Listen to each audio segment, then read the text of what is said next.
of this action tonight. It is armed with Tomahawk cruise missiles. We saw 1 year ago, April 17th, 2017, 59 cruise missiles striking Syria as a result of the chemical weapons attack then. This decision has been made, Sean, and we're told the president will make this announcement. The vice president, by the way, rushed out of a dinner down in Lima, Peru, and he is now back at his hotel room, again awaiting this word from the president of the United States in the diplomatic room of the White House. You know, I'll just put up on the screen before we get to this. I mean, you see these heart-wrenching images, Brett, of men, women, and children, like when President Trump, struck about a year ago. And you look at these images, and it literally takes your breath away that this has now happened again. Again, we're looking at, well, here's the president. My fellow Americans, a short time ago, I ordered the United States Armed Forces to launch precision strikes on targets associated with the chemical weapons capabilities of Syrian dictator Bashar al-Assad. A combined operation with the armed forces of France and the United Kingdom is now underway. We thank them both. Tonight, I want to speak with you about why we have taken this action. 1 year ago, Assad launched a savage chemical weapons attack against his own innocent people. The United States responded with 58 missile strikes that destroyed 20% of the Syrian Air Force. Last Saturday, the Assad regime again deployed chemical weapons to slaughter innocent civilians, this time in the town of Douma, near the Syrian capital of Damascus. This massacre was a significant escalation in a pattern of chemical weapons use by that very terrible regime. The evil and the despicable attack left mothers and fathers, infants and children thrashing in pain and gasping for air. These are not the actions of a man. They are crimes of a monster instead. Following the horrors of World War I a century ago, civilized nations joined together to ban chemical warfare. Chemical weapons are uniquely dangerous, not only because they inflict gruesome suffering, but because even small amounts can unleash widespread devastation. The purpose of our actions tonight is to establish a strong deterrent against the production, spread, and use of chemical weapons. Establishing this deterrent is a vital national security interest of the United States. The combined American, British, and French response to these atrocities will integrate all instruments of our national power, military, economic, and diplomatic. We are prepared to sustain this response until the Syrian regime stops its use of prohibited chemical agents. I also have a message tonight for the two governments most responsible for supporting, equipping, and financing the criminal Assad regime. To Iran and to Russia, I ask, what kind of a nation wants to be associated with the mass murder of innocent men, women, and children? The nations of the world can be judged by the friends they keep. No nation can succeed in the long run by promoting rogue states, brutal tyrants, and murderous dictators. In 2013, President Putin and his government promised the world that they would guarantee the elimination of Syria's chemical weapons. Assad's recent attack and today's response are the direct result of Russia's failure to keep that promise. Russia must decide if it will continue down this dark path or if it will join with civilized nations as a force for stability and peace. Hopefully, someday we'll get along with Russia and maybe even Iran, but maybe not. I will say this. The United States has a lot to offer. With the greatest and most powerful economy in the history of the world. In Syria, the United States, with but a small force being used to eliminate what is left of ISIS, is doing what is necessary to protect the American people. Over the last year, nearly 100% of the territory once controlled by the so-called ISIS Caliphate in Syria and Iraq has been liberated and eliminated. The United States has also rebuilt our friendships across the Middle East. We have asked our partners to take greater responsibility for securing their home region, including contributing large amounts of money for the resources, equipment, and all of the anti-ISIS effort. Increased engagement from our friends, including Saudi Arabia, the United Arab Emirates, Qatar, Egypt, and others, can ensure that Iran does not profit from the eradication of ISIS. America does not seek an indefinite presence in Syria under no circumstances. As other nations step up their contributions, we look forward to the day when we can bring our warriors home, and great warriors they are. Looking around our very troubled world, Americans have no illusions. We cannot purge the world of evil or act everywhere there is tyranny. No amount of American blood or treasure can produce lasting peace and security in the Middle East. It's a troubled place. We will try to make it better, but it is a troubled place. The United States will be a partner and a friend, but the fate of the region lies in the hands of its own people. In the last century, we looked straight into the darkest places of the human soul. We saw the anguish that can be unleashed and the evil that can take hold.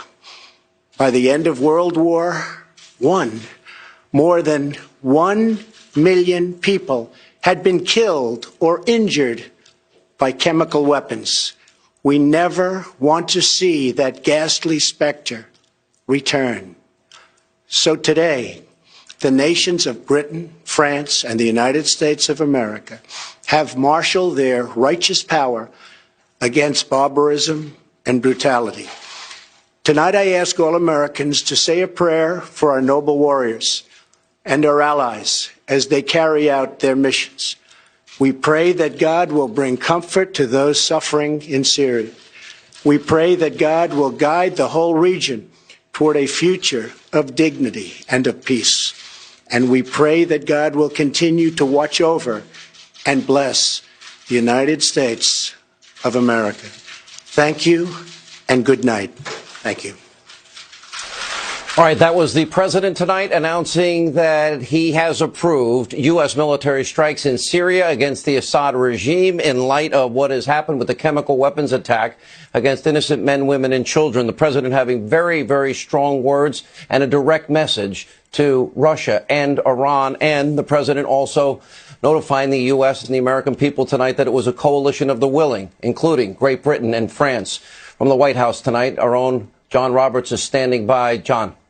And we have not verified this, but a reporter from Agence France Presse is reporting that huge blasts are being heard in Syria's capital of Damascus tonight. And if that, in fact, is the case, Sean, then this would be a very different attack than the one from the 6th into the 7th of April of last year, when the United States hit targets in an airfield from which the last big chemical weapons attack was launched with some 58 cruise missiles. This sounds like it's going after government targets right in the heart of the city there. The president has been deliberating all week about what to do, hearing from his advisors on grander plans, smaller plans, what they think the response should be.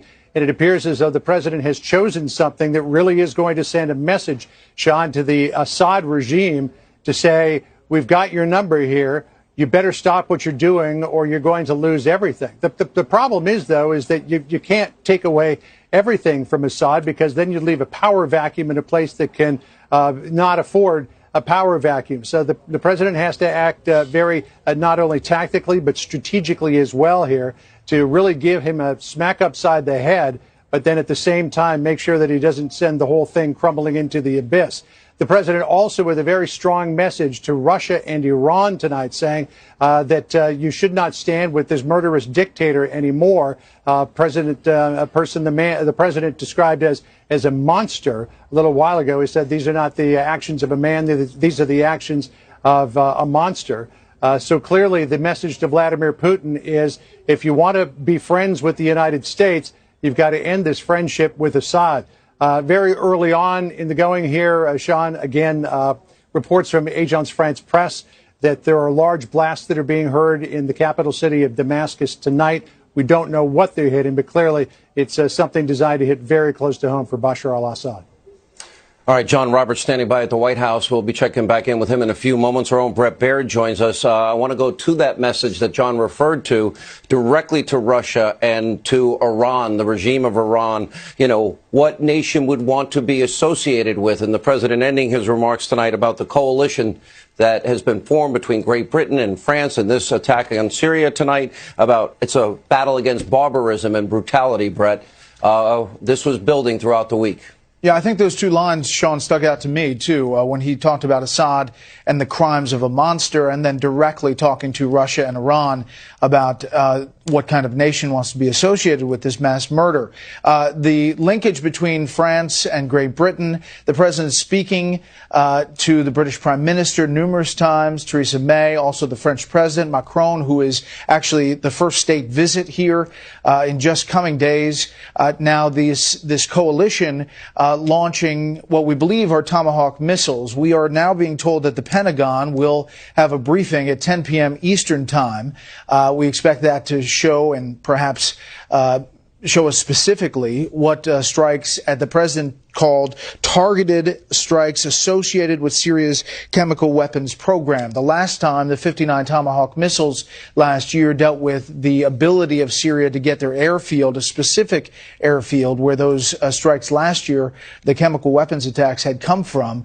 This sounds like the potential, if it's near Damascus, could be bigger as far as the number of targets hit, but we expect to get that at the top of the hour. And I think the president really reiterated what he'd said earlier in a tweet, that he does not want to have some long-term presence in Syria. He wants to get the military out when they can, but there was not a timeline, Sean, in this message tonight, and it's clear that he is sending a signal directly after the April 4th chemical attacks. It was also interesting how he talked about these weapons with a great amount of emotion when he talked about, you know, the crimes being used by monsters, and after World War I, and then just how they unleash widespread devastation, and how he said tonight we must stop the production and use of all of these chemical weapons.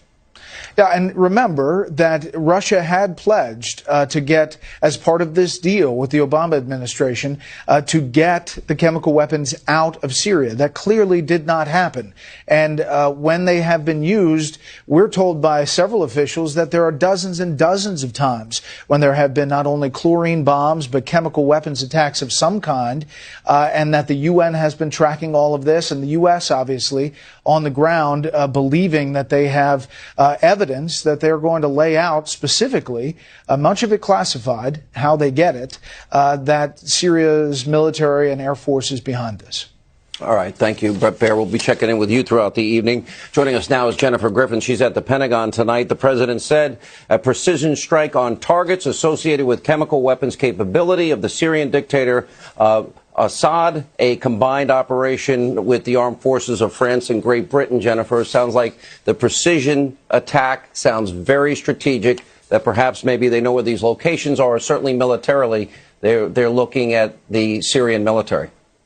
Well, that's right. They will be looking at the Syrian military as well as chemical weapons capabilities. That's what the president said. I'm told from a senior military official who has briefed the president in the past a year ago when he first saw those images of a chemical weapons strike, those children and women who were writhing in pain from not being able to breathe from the nerve agents that were used, or the chlorine that was used at the time. And I'm told that the president was extremely emotional when he saw those initial videos. And that is, you heard in his voice this time around, the same kind of emotion as he laid out very calmly his case for why the U.S., Britain, and France had to respond to this chemical attack.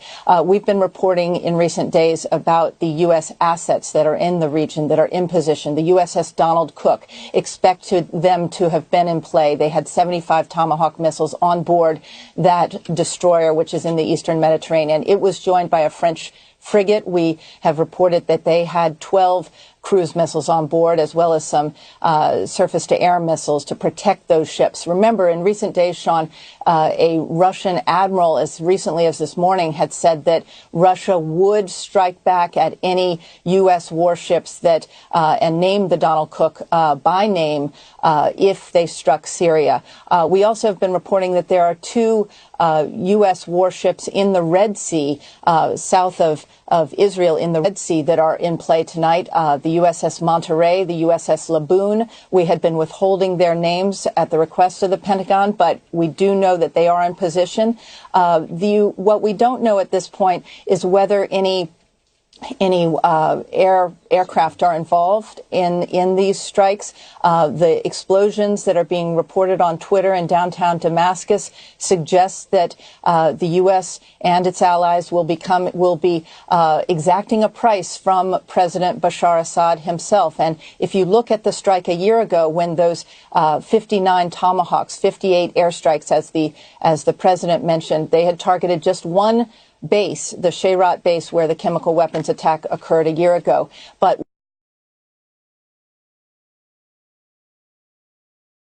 senior Russian officials, whether it was Sergei Lavrov, his foreign minister, as well as the top General Gerasimov, he made a certain threat, as well as the Russian ambassador to the UN and the Russian ambassador here in the U.S. So very, very top officials who speak for Vladimir Putin were issuing those threats to the U.S. But again, the U.S. military has force protection in place, and so they did not take those threats very seriously. And any threats to shoot down the Tomahawks or the missiles, the incoming cruise missiles, the Russians also have those S-400 air defense systems, and they can fire off missiles from inside Syria.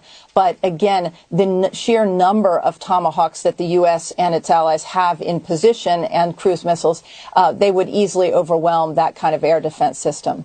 Sean. All right, Jennifer Griffin at the Pentagon tonight. The president obviously concerned about the spread of the chemical weapons. If the United States doesn't act here, they are especially worrisome because they are so simple and easy to produce, and the devastation is beyond comprehension, as we were showing videos of earlier. We check in with Mike Tobin tonight. He is in Jerusalem with the very latest. Mike, what's going on there? Well, Sean, so far what we're getting really through the wire services reports of loud explosions in the city of Damascus. I'm getting that from some third-party information as well. The Associated Press is talking about bright flashes in the city of Damascus and smoke over the city. Reuters is a little more specific, saying that the smoke is over the eastern part of the city there. We're hearing information that chemical weapons facilities are being targeted. It would be very difficult at this stage for people on the ground to be able to tell what exactly is being targeted and what facilities are being hit. So quite possibly they're just extrapolating from what they heard the president say just a short time ago. We do know really through local media and from our own sources here in Israel that the Israeli intelligence services have been sharing information with the U.S. in terms of targets. In terms of helping them pick targets along the way, or at least identify targets. There's every indication that the Israelis don't want any part of this particular fight, given all the complexities of the people who are on the ground in Syria and the different alliances, just what a tinderbox that could cause out here. But the latest information that we have right now is just reports of loud explosions in the city of Damascus, more specifically, according to Reuters, over the eastern part of the city. There's a lot of what facilities are being hit. So quite possibly they're just extrapolating from what they heard the president president say just a short time ago. We do know really through local media and from our own sources here in Israel that the Israeli intelligence services have been sharing information with the U.S. in terms of targets.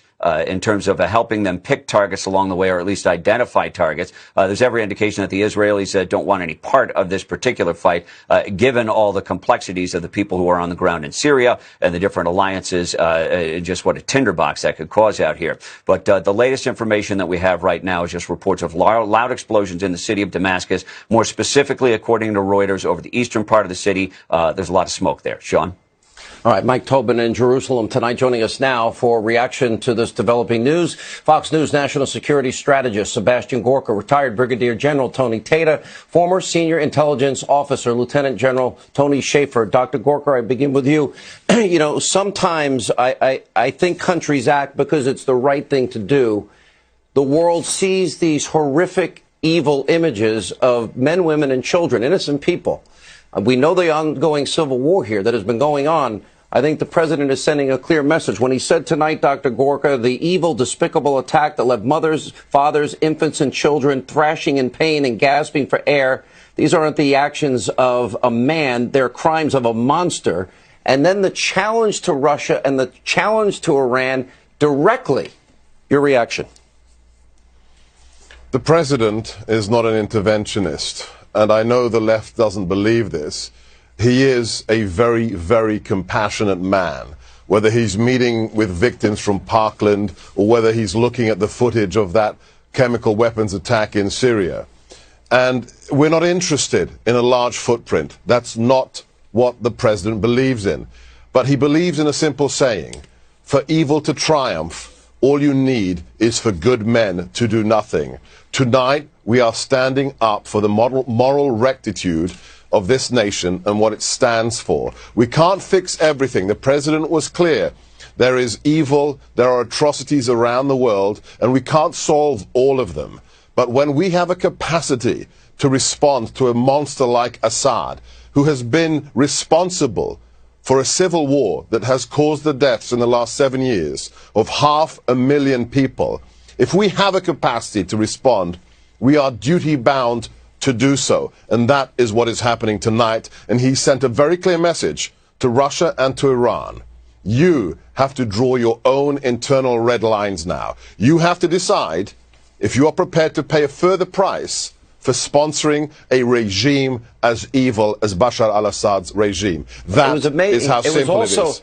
And then he held out the advantages of being friends with the United States, the economic advantages that he would prefer to have friendship, as he often does. General Tata, let me bring you in here. The words of the president tonight following the horrors of World War I a century ago. Civilized nations joined together to ban chemical warfare, and chemical weapons are uniquely dangerous not only because they inflict gruesome suffering, because even small amounts can unleash widespread devastation. And the purpose of these actions is to establish a strong deterrent against the production, spread, and use of chemical weapons. And he went on about how these are specific precision strikes. So I believe Dr. Gorka is right. This is not a long-term protracted conflict that the president is talking about. It is to stop the specific use of chemical weapons, as we saw these images this week. Yes, Sean, absolutely. The president was right on the money in talking about the devastation that chemical weapons can cause. And it's part of our national security strategy. There are two underlying principles. One is to stop the proliferation of weapons of mass destruction, to include chemical, biological, and nuclear weapons. And the other is a international order that's based on the rule of law. So the president is very simply implementing our national security strategy. And I don't remember in recent history, maybe ever in history, an administration that is so good at synchronizing the elements of national power that you heard the president mention when he mentioned diplomatic, military, and economic. And I would add in there information. His tweets and the way that his administration shapes information and targets. You know, he laid out in one of his tweets an economic olive branch to Russia to try to pull them away from. And, you know, he has a tweet that sends the Russian Navy into the Mediterranean. I mean, that's powerful, and that's an element of national power. And, you know, diplomatically, we submitted a UN resolution, and Russia vetoed it, as they'd done 12 other times with regard to protecting Syria and that murderous regime. And so when you think about diplomacy, military, economic, this administration has gotten it right on ISIS, they've gotten it right on North Korea, and they're getting it right here, in my opinion. And I think that what we've got tonight is brave souls out there flying air cover. And we're going to have cruise missiles going in, and I would bet money that they're targeting the SA-2 air defense systems that are Russian-built, that can shoot down U.S. air breather airplanes. And then we're going to do some battle damage assessment when the sun comes up, and then there will be another wave coming after this thing. And you know, initially we're coming in with cruise missiles, but it would not surprise me if we've got B-2 bombers and several other types of aircraft ready to attack targets very specifically in Syria. Let me go back to Dr. Gorka, if I may. Dr. Gorka, the president, very specific that these are precision strikes, a coalition of the willing, including France and Great Britain. And to your point, what the president said, what kind of nation wants to be associated? At a direct appeal to both Russia and Tehran tonight, what nation wants to be associated with the mass murder of innocent men, women, and children? And the nations of the world can be judged by the friends they keep, and no nation can succeed in the long run by promoting these rogue states, these brutal tyrants, these murdering despots and dictators. And remember, it was Barack Obama that drew the red line in the sand, Dr. Gorka, and it was John Kerry that said 100% of these weapons are gone. They're not. They're not. And it was Russia that was supposed to guarantee the withdrawal of those weapons. And guess what? The Obama administration believed them. But the point is a completely valid point. And Brigadier Tatter made it completely correctly. This isn't just about horrible pictures and some kind of visceral emotional response. This is illegal by all standards of humanity and by international law. You can go to war, you can defend your nation's national interests, but you cannot use chemical weapons, and they are currently being used against women and children. And what does it say to all the Fox viewers out there who may be worried? I set one question for you. What does it say about America if we do nothing after such an event, where a monster uses these kinds of weapons against children? America must respond, and it is going to be very precise, surgical, targeting those capabilities, and also some symbolic targets as well that send a very clear message to Assad. We have saved Western civilization already many times in the 20th century, whether it's fascists and Nazis, or whether it's winning the Cold War, or whether it's taking down ISIS and their caliphate. Once again, America, the most powerful nation on God's earth, is duty-bound to respond to these horrors. You know, stand right there, Dr. Gorka. We appreciate it. You know, the world has symbolic targets as well that send a very clear message to Assad. We have saved Western civilization already many times in the 20th century, whether it's fascists and Nazis, or whether it's winning the Cold War, or whether it's taking down ISIS and their caliphate. Once again, America, the most powerful nation on God's earth, is duty-bound to respond to these horrors. You know, stand right there, Dr. Gorka. We appreciate it. You know, the world has seen the devastation of chemical weapons in the last century alone. You know, World War I was horrific. World War II, the president knows this. You see these images. You know how easy it is to make these weapons. And the president also, John Roberts at the White House tonight, he also very clearly, John, put out the olive branch tonight, saying that, listen, hopefully one day we'll get along with Russia, maybe even Iran, maybe not. I say this, we have a lot to offer, meaning the United States.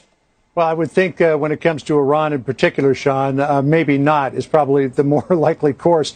But, in terms of Russia, the United States has had fine relations with Russia. Remember Reagan and Gorbachev, they got along quite well. And then when the Berlin Wall and the Soviet Empire came down, there were quite close relations between President Clinton and Boris Yeltsin. So for there to be good relations between the United States and Russia certainly is not beyond the realm of possibility. But at the moment, I think the president was correctly articulating it in a tweet earlier this week when he said that relations between the United States are at lows that may even surpass those of the Cold War. There's no question that the United States and Russia are not seeing eye to eye here. But as he did with North Korea when he was speaking to the parliament in South Korea, the National Assembly there, the president said, look, the United States has got a lot to offer. If you want to partner with us, we'd be happy to do it. But we've got to work together to rein in people like Assad. The president holding out that olive branch to Iran and Russia to say what sort of nation wants to be associated with a mass murderer. And the president, in his address to the nation, saying that what happened last weekend in Duma were not the actions of a man, but the crimes of a monster. And clearly, Sean, when you look at the reports, huge explosions being heard over the eastern part of Damascus, this is a much different attack in terms of its targeting than it was a year and just a few days ago when we fired 58 Tomahawk cruise missiles, fired 59 actually, but 58 of them hit that airfield. It was 58 missiles all aimed at the same place. This time around, we seem to have missiles. We don't know how many yet have been fired. We'll hear that from the Pentagon soon. But all aimed at much more sensitive targets designed to really send a message to Bashar al-Assad that we've got your number and you better stop what you're doing or it could be all over for you. The president has been mulling over this decision for the last 5 days. He went out on a little bit of a limb early on last weekend, saying that banned chemical weapons had been used. But it seems, though, in the last few days that the president was correct about his assessment. Emmanuel Macron saying yesterday that France has proof that chemical weapons were used. James Mattis a little more equivocal in his statements on that front, but the president confident enough tonight, Sean, that he has launched this, what appears to be a massive attack against Syria and some very, very sensitive targets right there in Damascus. Just watching Twitter here tonight, Agence France Presse is talking about explosions. The AP now talking about explosions. I looked at one Arabic Twitter channel that was saying that Syria is claiming to have shot down some Tomahawk missiles. Of course, all of this in the early going, none of it fully confirmed just yet. Things are happening very, very quickly. But there's no question that something that I would say is on the scope of massive is happening right now in Syria. Sean? All right, John Roberts, thank you. Stand by. We'll get back to you in a minute. At the Pentagon tonight, Jennifer Griffin, when the president said tonight that they have rebuilt these relationships with these countries in the Middle East, Jennifer, this is really an important fact that we have missed. Out of fear of Iranian hegemony in the region, and obviously their relationship of the Iranians with the Russians, you see what might have been unthought of just a number of years ago, and that's a coalition that has emerged between Israel, the Jordanians, the Egyptians, the Saudis, the Emirates, unprecedented cooperation and a new alliance emerging. Well, it's interesting. That alliance really came together and coalesced around the fight against ISIS.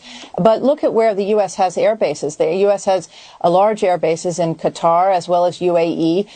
There are, and then, of course, there's the Incirlik air base in Turkey. We've just learned, Sean, from U.S. defense officials that B-1 bombers were used in these strikes. That's the first we've heard that aircraft, that the Air Force was involved. Those B-1 bombers typically fly out of Qatar, and those B-1 bombers would be coming in, they're stealth, and they would be coming into those Damascus suburbs, if you will. We're hearing that there are explosions also in Homs, the larger Syrian city to the north, and it's not clear right now exactly what the targets are, but those targets in the capital are designed to send a very clear message to Bashar Assad. As John reported, and we've been reporting, this was a very different different menu of options that the military presented to the president this time. It was a broader menu of options because last time they were trying to deter Bashar Assad with those 59 Tomahawk missiles, 58 strikes on that one air base, but it did not, he obviously did not get the message. It's really a bit of irony that we've been reporting. It was exactly 1 year to the day that he carried out a chemical strike on his own people. It was almost as though he was daring the U.S. to do something. He believes, I believe, that with the Russians at air bases across his country and Iranian forces on the ground, he thought the U.S. would not strike. But you heard Mike Pompeo at his confirmation hearing to be the next Secretary of State actually taunt the Russians and say, look, the U.S. killed hundreds of Russians not long ago on the ground in Syria when they challenged a U.S. base out in the eastern part of the country. So it's clear that the U.S., French, and British were not going to stand by and allow these chemical weapons to be used. We will get a bomb damage assessment at some point. It'll probably take until first light before the Pentagon can actually see with satellites and other imagery what they actually hit. But it was notable, Sean, that the president said that this would be a sustained effort of military, economic, as well as diplomatic effort, a sustained effort to stop Bashar Assad from using chemical weapons ever again. Does that mean that this goes on in the coming days? It's notable that the French president reached out to the Russian president today, offering that olive branch, saying that they want to find a diplomatic solution to the civil war in Syria. Now, in these recent days, we also have noted that as more time went on, the Syrian Air Force was moved to protection at the Russian air base at Latakia. So the Syrians have been trying to protect some of their key assets in the last few days after it was telegraphed that some sort of strike was coming. Sean? All right, Jennifer Griffin, thank you. We're going to stay on those images. We've seen the first images of the British Air Force now literally taking off from their bases in Cyprus, a coalition of Great Britain, the UK, France, and, of course, the United States tonight. And as you look at some of the comments the president said, one thing that you have to acknowledge, not very many people were talking about a coalition here of the willing, although, of course, France and Great Britain had publicly condemned what had happened here. But what you can see is the president's foreign policy. Obviously, it's been temperate, clear, very resolute, and purposeful and measured. And I don't care if we're talking about North Korea. Now we have Kim Jong-un talking about the denuclearization of the Korean peninsula. In the case of the concessions that China made in the last week as it relates to trade and tariffs and intellectual property rights. And then, of course, a direct message to Russia, Iran, and now Syria. Obviously, the world is watching all of this as it unfolds here. And as the president said, we can't purge the world of evil or evil acts everywhere because there's tyranny. No amount of American blood or treasure can produce a lasting peace and security in the Middle East. It's a troubled place. We'll try to make it better, but it is a troubled place. And again, the president mentioned that these would be precision airstrikes that are taking place with this coalition tonight as we are on the air. Joining us now live from Washington is Chief Washington, D.C. Bureau White House correspondent Ed Henry is with us. Ed, I hear you have some new news. Yeah, Sean, you're talking about the coalition, the U.S., the Brits, the French. We have just in the last moment or two gotten a statement, in fact, from President Macron in France talking about that coalition. I won't read the long statement, but part of it says the facts and the responsibility of the Syrian regime are beyond doubt. The red line set by France in May 2017, harkening back to that last big chemical weapons attack, has been crossed. And so that's from President Macron tonight, talking about this alliance between these key allies. And in terms of that alliance, you have all kinds of congressional reaction pouring in the last few moments, most of it very supportive of the president's military action tonight. Senator Orrin Hatch, a very senior Republican, obviously saying in part, quote, the response deliberated meticulously with international partners and carried out with their backing and participation reflects the president's commitment to restoring America's leadership in bringing Assad and his backers to justice. I should note that There are some voices on the Hill tonight, Republican and Democrat, saying they do not believe that President Trump should have moved forward without specific authorization from Congress. That coming from Republican Thomas Massie of Kentucky, as well as Congresswoman Barbara Lee of California. She has long been out there as being against any U.S. military action, though we should note, and what the Trump White House is going to say in the days ahead is, while there's not a specific authorization for this military action tonight, they will hearken back to the authorization of the use of force post 9/11 that was passed on a bipartisan basis by Congress over the global war on terror. That is something that was not just used by the Bush administration, but it was used by the Obama administration, and now tonight being used by the Trump administration as well. So you'll hear some of those voices of dissent. We should note that as well. But many top Republicans, we haven't heard from Chuck Schumer and Nancy Pelosi yet. We expect we will soon. But most senior Republicans on the Hill tonight saying they are very supportive of the president and very supportive that he put this coalition together, Sean. Senator Lindsey Graham, he'd been very, very encouraging to the president to go ahead and follow up on this action. Here now with more reaction is Lieutenant Colonel Oliver North. Colonel North, President making very clear tonight what this is about.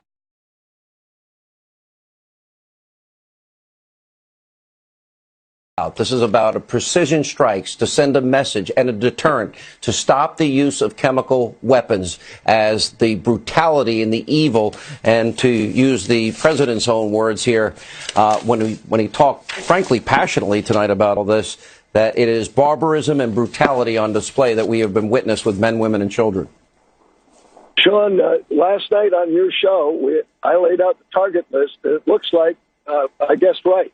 I certainly haven't talked to anybody in the administration, but I said if there's going to be an attack that's going to deter the further use of chemical weapons by the Syrians, it had to be something more than a one-off like last April. And it clearly looks like that's what the case is going to be in this. It's got to hit economic targets. It's got to take out the command and control nodes in Damascus. It's got to first take out, as they did, the surface-to-air missile defenses, which the Russians put in. And just further to the comment that Ed just made, look, when Ronald Reagan 32 years ago did the same thing to Muammar Gaddafi with strikes out of Great Britain,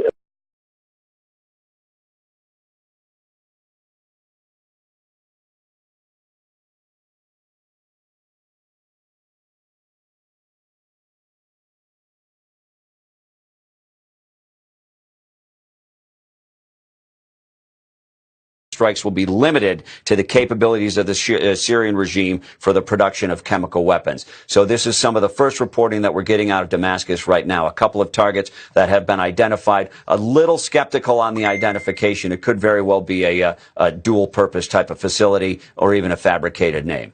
Sean? All right. Mike Tobin in Israel tonight. As you can see on the screen, those are British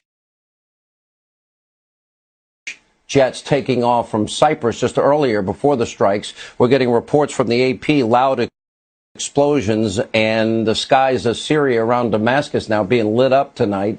Here with more reaction to this breaking news, we have Fox News contributor Sarah Carter. We do have other news to bring you tonight.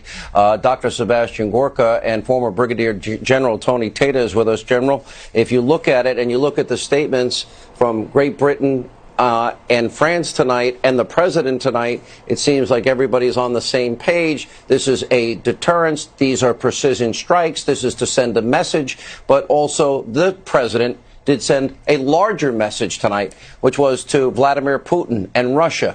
On the one hand, an olive branch. On the other hand, basically, who would ever want to be friends with people that treat women and children this way? Same message to Iran.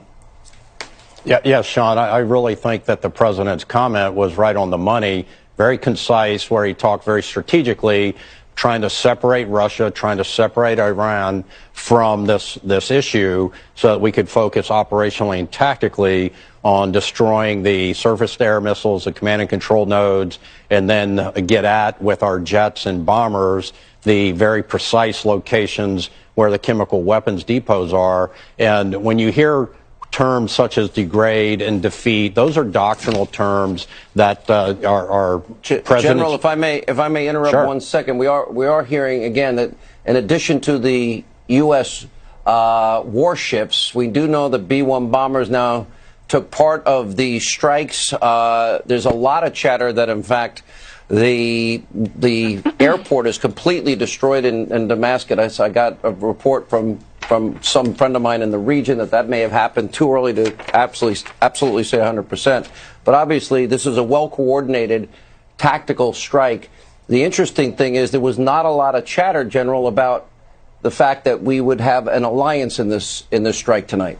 Yeah, and that's what took a few extra days, Sean, was pulling the alliance together. You've got airspace coordination issues that you give sectors to each country. You got to deconflict airspace and altitude and targets, and so that you make sure you're doing this exactly right.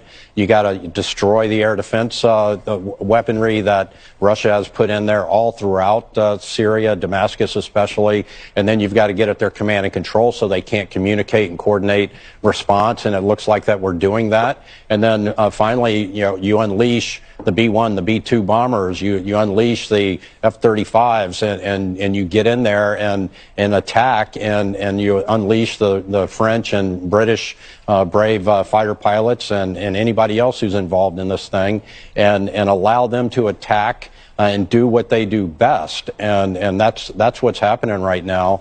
It's a very carefully coordinated plan that has been worked out over the last several days, and people who were impatient have to understand that it took a few days to pull this together, and it's still been very rapidly pulled together, and it looks like off to a good execution. Remember the lead up to the Iraq War and going back to the UN, right. And it just you can't give that much lead time when we're dealing with something like this. Let me go back to Dr. Gorka. We have other news that we're going to get to in a minute. Dr. Gorka, I mentioned this earlier to Jennifer Griffin. When you look, there's a new configuration in the world that I think was pretty much unimaginable just a short time ago, and that is this unprecedented alliance. This is a moment in history where we may look back and see that Iran has literally brought together the Israelis, Jordanians, Egyptians, the Saudis, the Emirates, and I'm sure by the time all is said and done, in what is an amazing new coalition, which has all the prospects for peace, aligned against Iranian hegemony with the help of the Soviet Union and Vladimir Putin.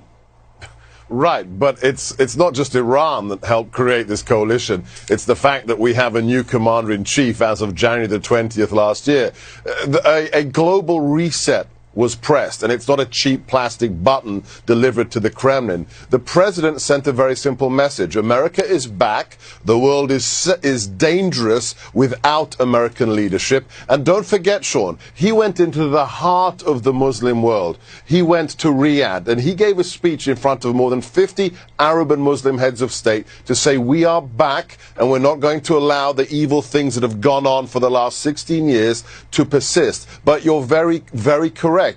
Think about the fact that the Crown Prince of Saudi Arabia is comparing last week the regime of the mullahs in Iran to that of Adolf Hitler's Third Reich. Think about the fact that countries like Saudi Arabia are now closer to Israel than they have ever been since Israel was created after World War II. We have a completely new constellation, and there are high hopes for the fact that evildoers like Assad can be dealt with in a way that we have never seen before, Sean.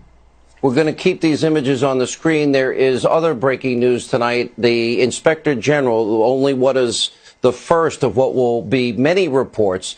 This initial report on the firing of Andrew McCabe, that has happened. Also, a stunning admission by James Comey today that he still doesn't know if the dossier, that we know that the Grassley Graham memo had actually said was the bulk of information that was used to obtain the FISA warrant. In the FISA warrant application, the 3 subsequent applications, renewal applications, that he still doesn't know whether or not what was presented to those FISA court judges is true. By law, FISA law, it's supposed to be verified. It is supposed to be. It is supposed to be vetted in every way. So in the days to come, this is obviously going to be a big issue. With the latest on that, Sarah Carter is standing by. Sarah, what do you have on that? Well, certainly the scathing report by Inspector General Horowitz today on McCabe, I think, was so telling.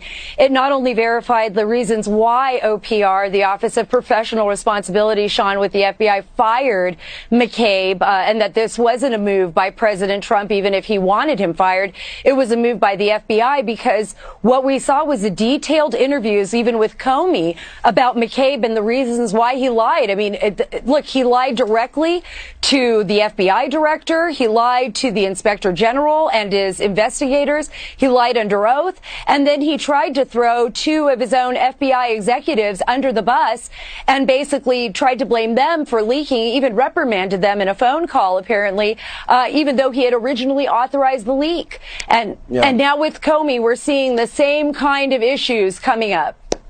Yeah, we look at these images, and I know we'll have a lot to say about James Comey and this whole dossier and the presentation of the FISA court. Those images on the right side of your screen, literally, showing the horror of these chemical weapons attack against innocent men, women, and children. Hang on, Sarah. We'll get back to you in a second, but we have new breaking information. Our own Jennifer Griffin is at the Pentagon. Jennifer. Well, Sean, those images you see taking off from the British air base in Cyprus, those are British Tornado fighter jets. They are taking off as we speak. That's a live feed that we are getting from that base. But as we just reported, the B-1 bombers, the U.S. Air Force B-1 bombers, those are supersonic bombers that fly from a base in Qatar. They were involved in the airstrikes tonight over Syria.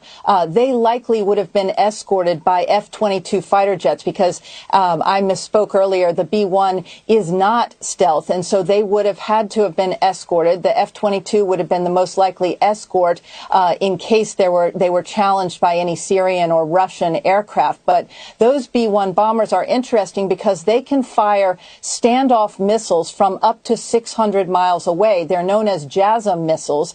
They are anywhere from 200 to 600 miles out. Those standoff missiles can strike a target. So those B-1s are extremely lethal, and they would be joining those Tomahawk missiles being fired from the Navy's USS Donald Cook that's in the eastern Mediterranean. Those Tomahawks, of course, can fly up to 1,500 miles. They fly at a rate, the Tomahawk flies at a rate of 550 miles per hour. They're low, they're radar evading, and it's like if you were to look up, it would be like seeing a flying telephone going past. But those Tomahawks are now joined, we're told, by B-1 bombers from the U.S. Air Force. Sean. All right, Jennifer Griffin, stand by. Your description, by the way, the absolute might and power of our military is awe-inspiring. These people are incredible. Mike Tobin has more information from Jerusalem, just breaking now. Mike? Well, we've got a lot of information that the Syrian air defenses did engage as the strike was beginning.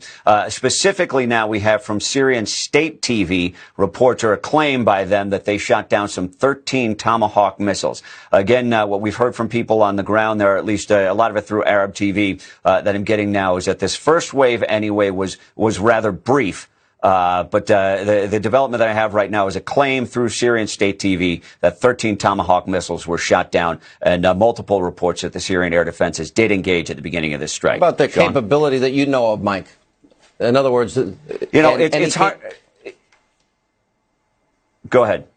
No. What would be? Do they have the capability to take these out of the air? And if so, is that Syria doing that? Or remember, there was a threat from Moscow that they would try to take the missiles out of the air.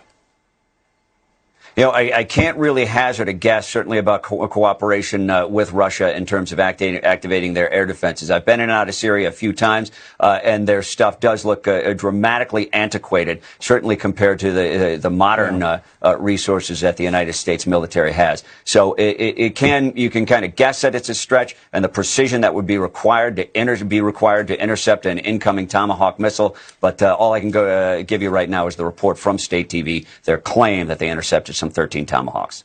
No, okay, we'll find out more about that. We also have one thing to remind our viewers on this night, as this now is underway even as we speak here, but John Kerry said 100% of these weapons are gone, as did Russia. The assurances came often. Here from the White House right now, we check in with our own John Roberts. He has some news as well. John, what's going on there tonight? Good evening to you, Sean. We were told just a short time ago by a White House official that the president made the decision about whether to use military force against Syria a while ago. And that probably would have been toward the beginning of this week. The question was not if we were going to take military action, it's what sort of military action we would take. The president met with his national security team several times over the course of the last few days to listen to the plans, the options, varying degrees of response. And the president picked the one that he wanted, he thought would be the most effective. And that's what we're seeing going on tonight. But it wasn't a matter of the president deliberating over whether we should or whether we shouldn't. I asked him in the cabinet room on Wednesday if it was inevitable. He said, well, we're going to meet about it and we'll see. But it looked like by that time, Sean, the president had already made up his mind. Then it was just a matter of hearing from the Pentagon about what targets they thought would be the most effective. And then the order went down to put everything into place. I got to say, the White House did a pretty good job of playing its cards very close to its vest. There was a lot of kabuki theater that was going on all day today and into the night with a lot of head fakes going on. But when the pool got called, even when the pool got called into the diplomatic room, we were being told that the president and the first lady were going to the Trump International Hotel for dinner. But we kind of got the idea pretty quickly that that wasn't what was going to happen. But, we're in the clear light of day tomorrow, we'll find out what the bomb damage assessment was here.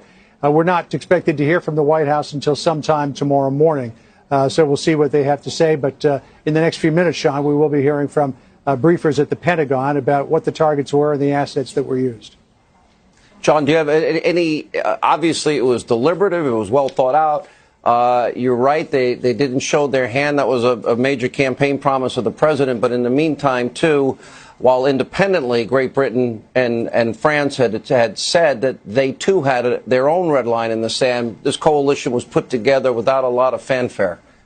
It was, and it was really interesting to see the degree of forcefulness